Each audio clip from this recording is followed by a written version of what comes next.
बिस्मिल्लाहिर्रहमानिर्रहीम। आज एक अहम पैगाम देने के लिए हाज़िर हुआ हूँ,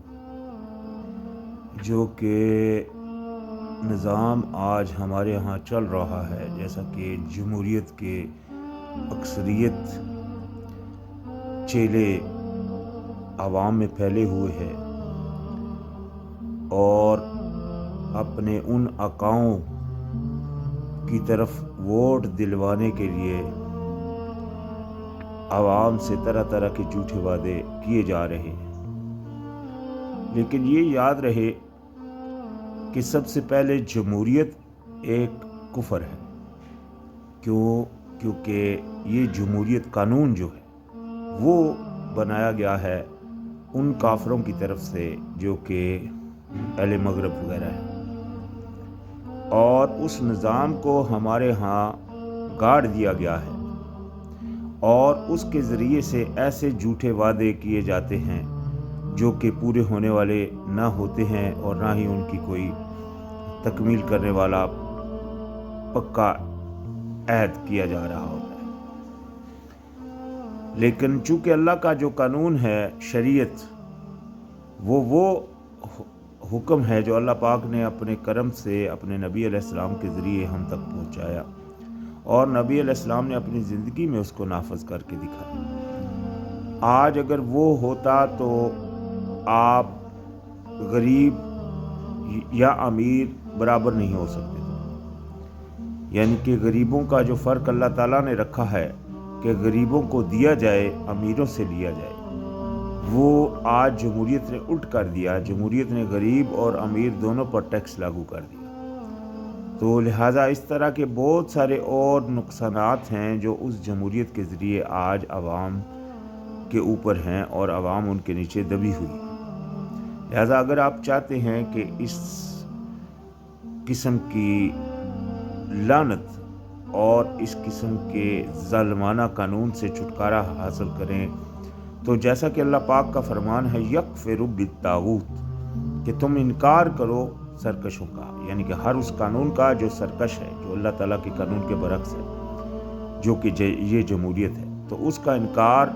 उसके बाइकाट का तरीका आसान सा यही है कि आप कम अज़ कम वोट देने से इनकार कर दें और एहतजाजन उसके सामने ये अमल रखें कि हम इनको वोट नहीं करेंगे।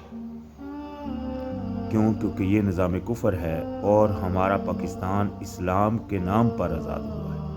और हमको अल्लाह का कानून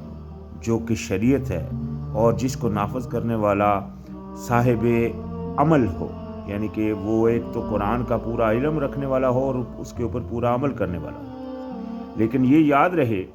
कि ये जो जमहूरियत की जमातों में इस्लामी जमातें मौजूद हैं, ये भी इन्हीं जमहूरियत का हिस्सा है। ये किसी सूरत में शरीयत नाफज नहीं कर सकती, गो कि ये इल्म रखने वाले लोग हैं। लेकिन लाजिम बात है, अल्लाह पाक ने जब फरमा रखा है कि यकफिरु बित्तागूत, और अगर ये तागूत का इनकार नहीं कर रहे तो इसका मतलब कि ये ईमान में पूरे नहीं आ रहे। अल्लाह पाक ने इनकी मिसाल सूरत निसा की 60 नंबर आयत में बयान फरमाई कि क्या तुमने उसको नहीं देखा जो गुमान तो ये करता है कि वो उसके ऊपर भी ईमान रखता है जो अल्लाह ने नाज़िल किया है, जो आप पर नाज़िल हुआ और जो आपसे पहले नाज़िल हुआ, और वह हालांकि वो अपने फैसले लेकर जाता है तागूत के पास, जबकि उसको उसका इनकार करने का हुक्म हुआ था। तो लिहाजा अल्लाह पाक ने उस बंदे का ईमान ही डिक्लेयर नहीं किया जो बंदा तागूत की तरफ या तो अपने फैसले लेकर जा रहा है या उसके अंदर है, उसको मान रहा है। तो लिहाजा ये जमातें जितनी भी इस्लामी जमातें, जैसे लब्बैक हो गई, जैसे फजल रहमान की हो गई, जैसे जमात इस्लामी हो गई वगैरह, ये सब की सब इसी जमहूरियत का हिस्सा है। लिहाजा इनके लेबल से आप धोखा ना खाइए और ना ही ऐसे जमहूरी इंसानों से धोखा खाइए जो इस्लाम को एज ए टच इस्तेमाल कर रहे हैं, और मुकम्मल इनसे बाइकाट कीजिए अगर आप अपने आप को अल्लाह का फरमाबरदार यानी कि मुसलमान कहते हैं। तो ये मेरा आज का पैगाम था, जिसको जितना चाहे मज़ीद फैलाइए ताकि लोग इस गुनाह कुफर, यानी कि जिसको बड़े बड़े उलमा का फतवा है, जमहूरियत भी कुफर है और उसको वोट डालना भी कुफर है, تو لہٰذا اس سے تاکہ وہ لوگ بچ جائیں۔ والسلام۔